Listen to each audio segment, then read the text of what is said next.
And we are back. Welcome to my table prediction video for the upcoming season. Before we get into it, just a couple of quick things from me. Firstly, if you want to do your own table prediction and take on the one that I am going to be building over the course of this video, you can do so by joining my SO99 Prediction League, which is available on FootMob with the code on your screen now, and there is also a link on your screen as well to join that league. Essentially, you do exactly what I'm going to be doing here. Build up your own league table, and then once you have done it, submit it into the league below, and we'll see who ends up with the best table prediction at the end of the season. And speaking of league codes, hello again, everybody. If you want to enter the Fantasy Football League for this year, once again, that code is available for you on screen now. I think it's going to be a fantastic season of fantasy football once again. I don't want any of you guys to miss out, but that is not, of course, why we are here today. We are here to talk about the Premier League table for the upcoming season. And last year, I broke the league table down into a few different sections. I had the teams I thought would be struggling for relegation, then sort of like your mid-table, your race for Europe, and then the ones that I really thought would be mounting a title challenge. But to be honest, from what I've seen, the back end of last season, pre-season signings, this, that, and the other, managerial changes, I really think there are only two sections that are really going to be viable this season. And that is the battle for survival, which I think is going to be between the bottom 11 teams, so 10th down to 20th. I think any of those teams could definitely have a chance of going down this season. And then I have the race for Europe, which I think will be between the top 9 teams. Now, obviously, in both brackets, I think there are certain teams that will be more likely to get relegated. Equally, I think there are more teams that are more likely to be challenging for the title. But I genuinely think that, like I say, from 20th up to 10th, I think all of those teams could go down. And from 9th all the way up to 1st, I think all of those teams will definitely be in the conversation for qualifying for Europe. And I think almost all of them could potentially have a chance at pushing on for a league title if all of the right things go their way. So let me know your thoughts on that, first of all, down in the comments. And let's now look ahead to what I think is going to be a very interesting Premier League season. And we're going to do this from bottom to top. If you've not watched any of these videos before, this is the way I do it. I always start with the team in 20th, work my way up to the team in 1st. And starting in 20th place for this season, I am going for Sheffield United. And two reasons for this. Firstly, they were a relatively attack-minded side from the Championship last season. We'll touch on the other promoted sides shortly. But I don't think they're in the right sort of place to really thrive in the Premier League. They're going to have to adjust their style of play drastically, I think, if they're going to do well in the Premier League. Don't get me wrong. First time round, when they got promoted in this 3-5-2 inverted centre-back system, they really did well, got themselves into a top half finish, but then ended up getting relegated the season after. I don't think they're going to cause any problems this time around. And what's worse is they've sold their best player to Marseille, and now they're in talks to sell their other best player, in my opinion, in Sander Berge, to of all clubs Burnley, a promotion rival turned relegation rival for this season. I just think whatever is wrong with Sheffield United, I don't know if they are in like maybe financial difficulties or whatever, but to me, I look at them, they're basically making their Championship side weaker as they go into the Premier League, and I just don't see them causing any problems realistically this season, and I really do think they will be the side that finishes bottom. In 19th, I've gone for Bournemouth, the team that I predicted to finish bottom last year. I don't really see any improvement from them in the transfer market. They've signed a couple of players that I think could do okay, but I don't see any real signs of improvement. They've brought in Iraola. In my opinion, that's a mistake. I think they have to keep Gary O'Neill. It was his tactics, his mindset that galvanised Bournemouth together in those final few matches towards the end of the season where they pulled off shock results against big teams in the Premier League, which really got them over that finish line in the end. And I just think second time around, I just don't think those results are going to happen for them. With a new manager, I think it's just destined to all go wrong for them this season. But I did predict them to finish bottom last season, and they stayed up. So maybe, who knows, they will be potentially staying up this season. In 18th, probably my first sort of big shock, you could say, of the video so far. I'm going to go for Wolves to get relegated. And again, I have many reasons for this. Firstly, they were the lowest scorers in the Premier League last season. And off the back of that, they've not signed any new forwards and sold Raul Jimenez to Fulham. On top of that, over the last couple of hours, I'm recording this on Tuesday evening. In the last couple of hours, it looks like they're in talks to terminate the contract of Julian Lopetegui, the manager that essentially pulled their season together and kept them up. And they've sold Ruben Neves to Saudi Arabia, who was their most influential and key player. So they've lost goals, having not already scored many in the first place. They've lost their best player in Ruben Neves. And they're about to lose their manager. If they manage to stay up, I think that's an achievement. I really do. I just think they're in such a bad place right now. And realistically, it could all fall apart for Wolves very quickly this season. And as it stands right now, with, like I say, 2 days to go until the start of the Premier League season, I don't think any of the teams that I'm going to put above Wolves have any worse a chance of going down. So I just think it is going to be Wolves that fall. And like I say, Bournemouth and Sheffield United are the two that I've predicted to go with them. The first of the beneficiaries of those potential failures are going to be Nottingham Forest, in my opinion, who I'm going to put at 17th. I did them to stay up last season. They managed to do it with a couple of games to spare with that win over Arsenal. They've been a bit smarter with their transfer strategy, I think, this season. They've signed players where they need players rather than just going crazy and trying to go, this, that and the other. They still look like they haven't got a goalkeeper sorted. Discussions continue with Matt Turner and Dean Henderson, but they may have to just rely on one of their normal or potentially even standing goalkeepers for the opening game of the season as things stand. I think if it doesn't work out well for them, and this is why I've put them so low down, I think given the pressure that was mounting on Steve Cooper towards the end of last season, I could see him being the one of the first managers to lose his job in the Premier League this season. And I think that would be a massive mistake. I really rate Steve Cooper as a manager, and I think he needs to stay in charge to give Nottingham Forest their best chance of staying up. But I think with the quality that they've got in their squad right now, the team that they were starting to put together towards the back end of the season, if Steve Cooper does stay in the job, I think Nottingham Forest will be all right. In 16th place, I've gone for Luton Town, which are many people's favourites to go down. Obviously, I think Sheffield United are the favourites to go down. And I'm not just saying Luton Town are going to stay up because my whole family are Luton Town fans and got my Luton Town hat right here. But the way Luton Town play, and this is again going back to what I said about Sheffield United, the way Luton Town already play will benefit how they try and survive in the Premier League. Luton Town had the second best record defensively in the Championship last season. They had the best record defensively away from home in the Championship last season. They also were 20th out of 24 when it comes to possession. Now, when you look at Burnley and Sheffield United, those are teams that were dominant in possession and have played attack-minding football. Luton got promoted off the back of sitting back, absorbing pressure, hitting long balls and scoring counter-attacks with physical forwards and quick players in and around the midfield and out wide. That is going to be the exact same approach they are going to take to surviving in the Premier League. Sheffield United and Burnley are going to have to adjust their strategies. I truly believe they cannot just go out, play the same way they played in the Championship and survive. If they do, fair play to them, and we'll touch on Burnley very, very shortly. But I think Luton Town have the right model in place. They've made some very good signings. Obviously, again, I know more about Luton Town because of my connections to the club through my family, but I just think Luton will have enough to stay up. And it remains to be seen what happens. They have a very, very tough start with, looks like it's going to be 3 away games to kick off the season. If it all goes badly, then of course, they will inevitably end up getting relegated. But if they can get through those first few games without losing heavily, maybe pick up 1 or 2 draws if they can, that will put them in a good stead for when the home fixtures start coming, because it's been talked about so much. No one wants to go to Kenilworth Road this season. It's going to be hostile as anything you have ever seen. And hopefully, as a partial Luton Town fan, it'll be enough to keep them in the Premier League. It remains to be seen, but for now, I've got Luton Town finishing in 16th position.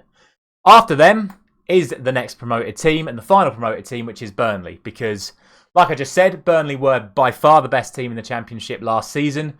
They played the best football in the Championship last season, and although I think they will need to relax those strategies a little bit, I think they do have the quality and a very good manager in Vincent Kompany, who should be able to navigate the changes necessary to survive in the Premier League. I think they have a much better set of players available to them. The one concern I'd have for Burnley is lack of forward options. I know they're in the market for a new forward, so we'll see if they can get the right person in. Nathan Tella, as things stand, have stayed at Southampton. They've not been able to bring him in. He was obviously a key player for them up front last season. So we'll see what happens with Burnley. I think they're good enough to stay up, but with it being so tight and so congested, who knows, they might just fall.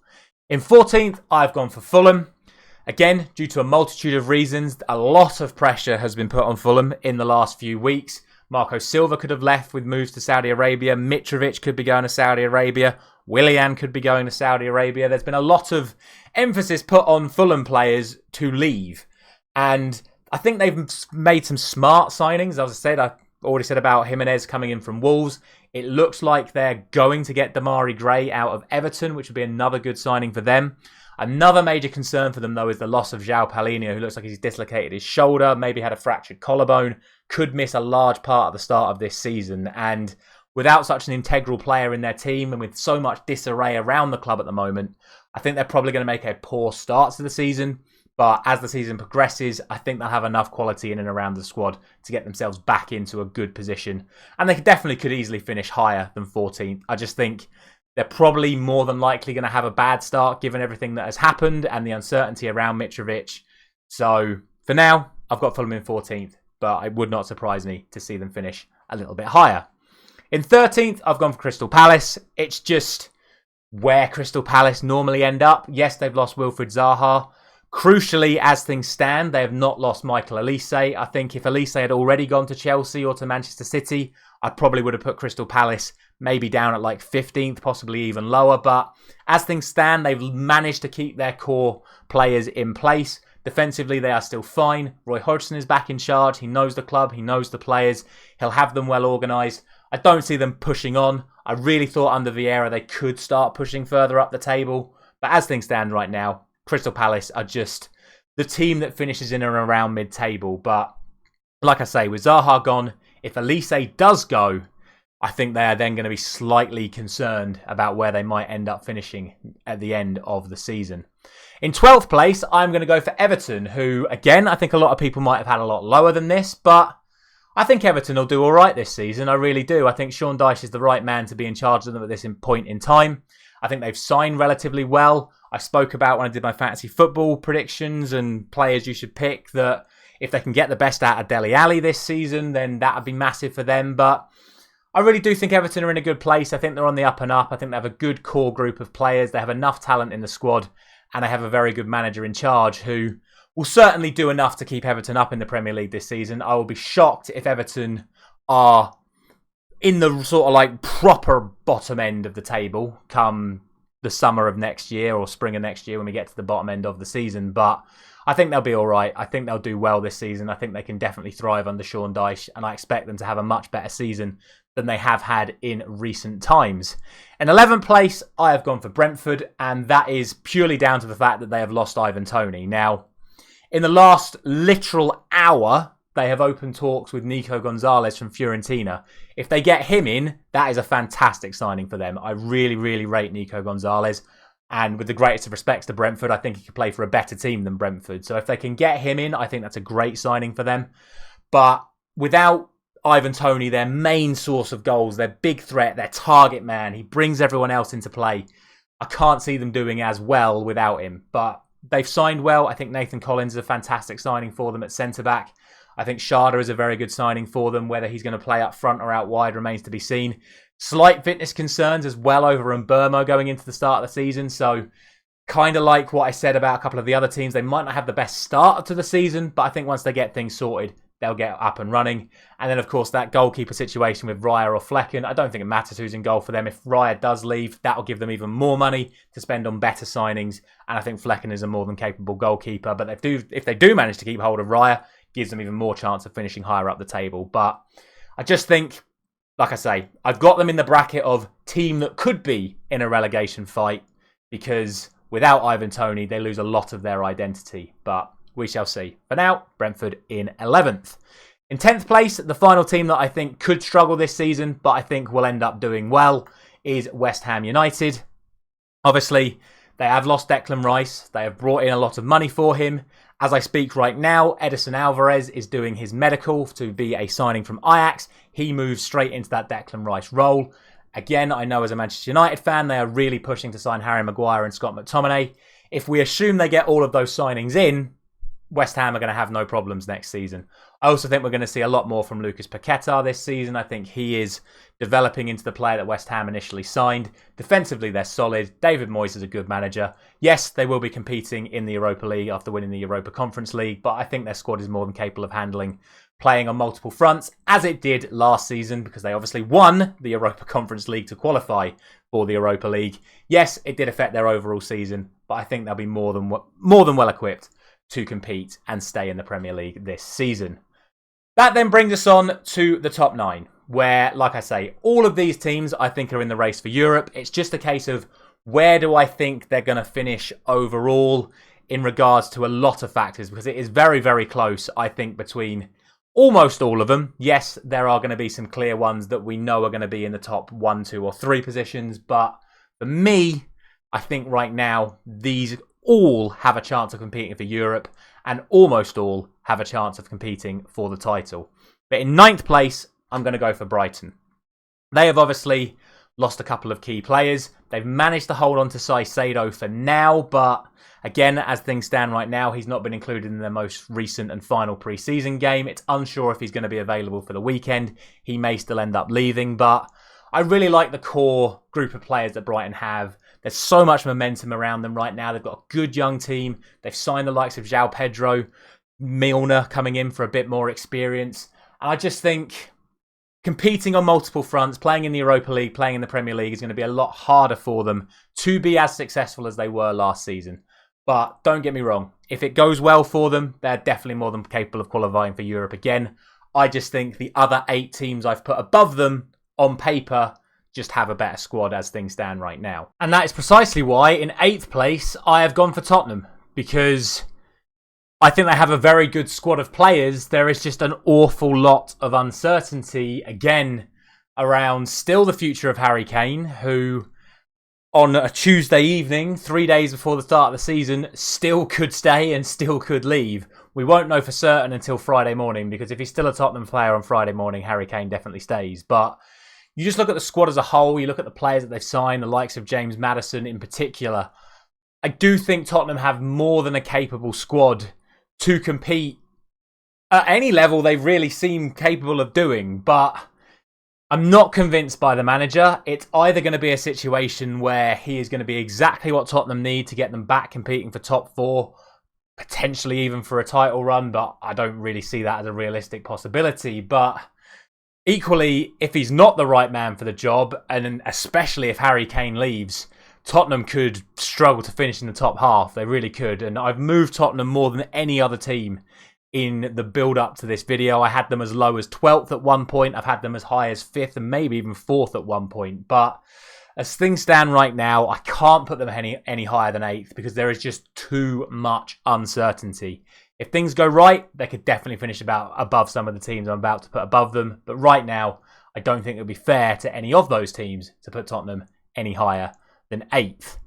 In 7th place, it might be a surprise to a few of you, but in 7th, I've gone for Newcastle. I think playing in Europe is going to be a bit of a surprise to a few of the players. They don't have many players with European, certainly Champions League level experience. They have a couple, the likes of Tonali that they've brought in, and I think Bruno Guimaraes certainly had some European exposure with Lyon, but the majority of their squad, obviously Kieran Trippier as well, the majority of their squad haven't ever played in Europe at all, let alone the Champions League. So I think that's going to be a huge distraction for them.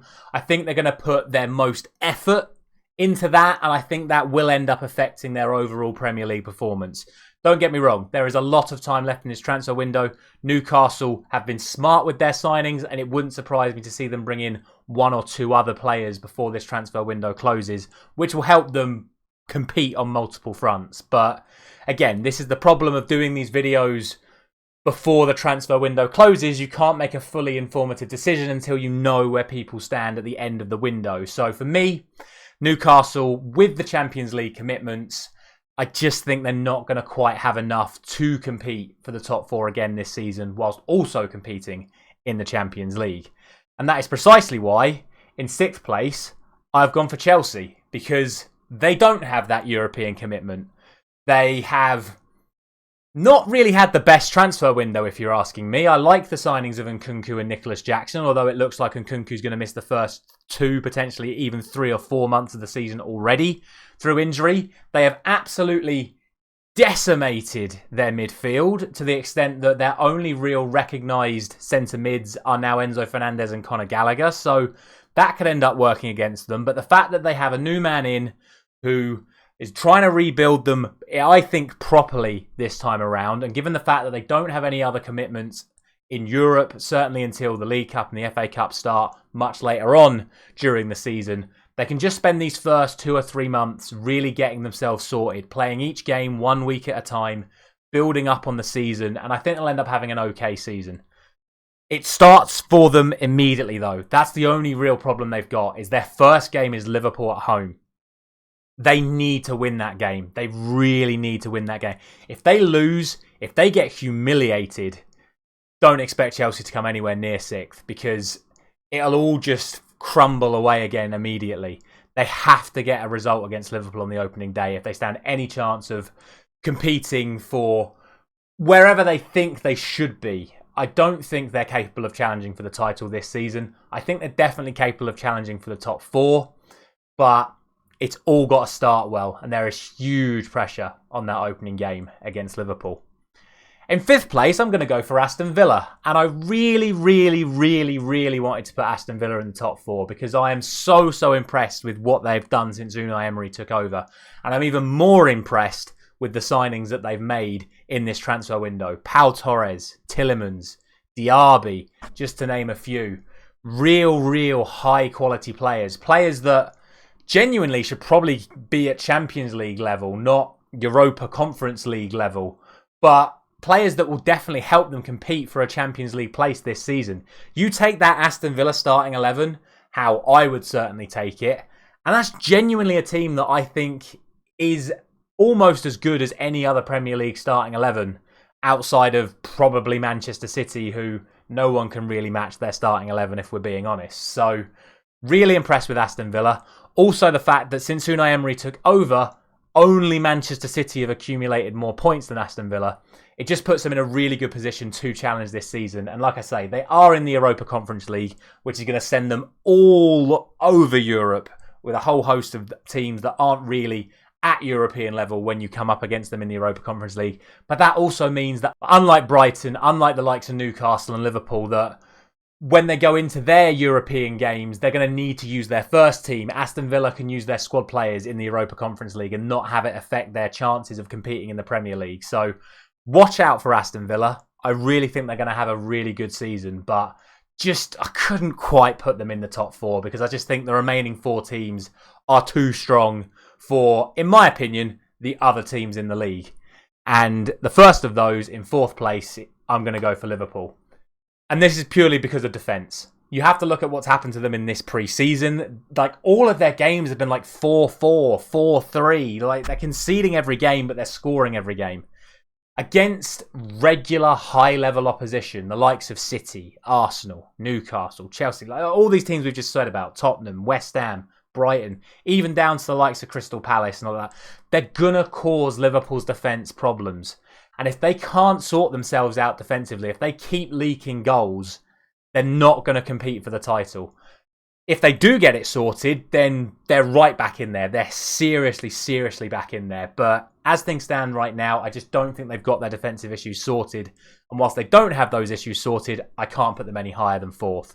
In 3rd, I've gone for Arsenal. We all know how well Arsenal did last season. I also think that they've improved their squad from last season. I just don't think, biasly as I am with my Manchester United shirt on, I just don't think Arsenal are as good as Manchester United or Manchester City this season. Remains to be seen. They have built a fantastic squad. Declan Rice is a fantastic addition. They have lost certain players that I think are harder to replace than people realise. And also they're going into the season without a recognised striker. Jesus is out injured. Nketiah doesn't seem up to it. Why they're not playing Flo Balogun, I don't really know. If they're commanding 50 million for him, surely that means he's good enough to start. But it looks like they're going to go for either Havertz or Trossard as their striker. If that's going to be the case for the first few months of the season, I don't think that's a good enough forward to keep Arsenal competitive enough in a title race. But we shall see. Like I say, I think Arsenal are in a very good spot. I think Arsenal certainly should get Champions League football again this season. I think it will be a very, very bad season for Arsenal if they don't back up last season by getting Champions League football again. And if Manchester City and Manchester United aren't at the level that I think they are, then Arsenal could very well be in another title race this season. But we shall see. That then, of course, leaves us with the top two, which, as we all know, are the two Manchester clubs. And I'm just going to say it. I'm just going to be very, very biased and say Manchester City finish second and Manchester United win the league. And look, if you want to downvote me and say, oh, you're just being biased, blah, blah, blah. But look, I am. I am being biased. I genuinely believe that Manchester United can win the title this season. It is biased, but I don't think it's unrealistic. I think every single one of these teams will believe they have a realistic chance of winning the league. I think the only way you can say it's unrealistic that Manchester United can win the league is if you say it's unrealistic that any team other than Manchester City are going to win the league. And I know a certain Johnson family that may be watching this video believe that to be the case. And if you are watching, firstly, congratulations once again on the wedding last week.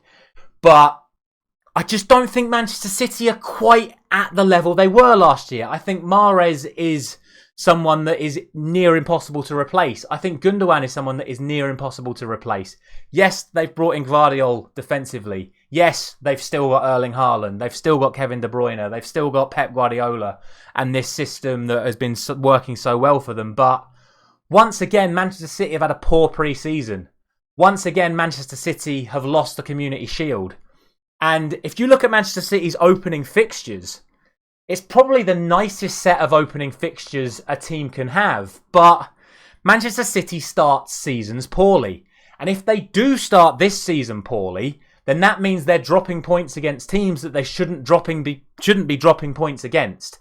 So then when it comes to playing against the good teams, when they're playing catch-up, it could be an opportunity for the big teams to capitalise on City being further down the table than they probably should be, given the start that they have available to them. That said, if they win all those opening fixtures like they should, then obviously Manchester City will just fly away and more than likely win the Premier League title again. But as a Manchester United fan, I have to sit here right now and say that I am so impressed with everything we have done so far in this transfer window. And we're not done. I think we are going to sign Amrabat. It looks like we could sign Todibo as well. We're building a squad. We look better already than we did last season. We're being more confident in our approach play. I like the signing of Mount. I really like the signing of Onana. Højlund, as things stand, remain to be seen, but I think he could be good. I think Garnacho is going to have a much more impact on the season, on just play in general this season. And I'm really excited about Manchester United's prospects. The only issue is that away record has to be addressed. The good, but also potentially bad news is that it's going to be addressed immediately. Game 2, Tottenham away. Game 4, Arsenal away. Our first two away games are against European/potential title rivals. And we could lose both of those games and we could get thrashed like we did in some of those key away games last season. If that happens, we're not in the title race. If we can come out of those games with 4 points, if we can maybe even come out of those games with 6 points, then I think we've got a very, very, very good chance of challenging for the title this season. And if you're watching this thinking, well, you're just being a Manchester United fan that's being incredibly biased, here's the responses I got from some of my other mates over the last few days when I asked them about this. I've got a Newcastle fan that think Newcastle are going to win the league. I've got a Tottenham fan thinking that Tottenham are going to go for a title charge. Now, that is just mind-boggling if you ask me. I've got a Villa fan thinking that they're going to get top 4, and fair play to them for that. It's only really the two Dans that had some any real sense about them. Dan Goodwin being a Liverpool fan thinking that City are going to win the league, and the other Dan being a Chelsea fan who thinks Chelsea will probably struggle to get in the top half but will just about get there because they're not at the level. He sees 6th as their best possible place to finish, and that's actually exactly where I've put them. And then, just because I thought it worth including it, our fantasy football defending champion, James Morris, just randomly firing shots at Luton Town for no reason whatsoever other than just to probably annoy me. But unbelievable, unbelievable. Let him know in the comments that he's wrong about that, because Luton are not going to go down with the worst points tally ever. They might. If it don't go well for them, they might. But like I say, everyone at this point of the season, most fans are either feeling super optimistic or super down in the dumps about where their team is going to land up. And I'm just one of those fans that think Manchester United are more than capable of winning the Premier League this season if things go the way that I hope they do. But as always, let me know all your thoughts down in the comments. It's been a very, very long video, I'm sure. And if you haven't done so already, as I already said, there is the code to make your own league predictions and join my league to see if your predictions will end up being better than mine come the spring of next year. Thank you very much for watching. As always, I will be back tomorrow with my final fantasy football video. And then on Friday morning, we go again with the Premier League predictions series returning. Thank you very much for watching. I'll see you then.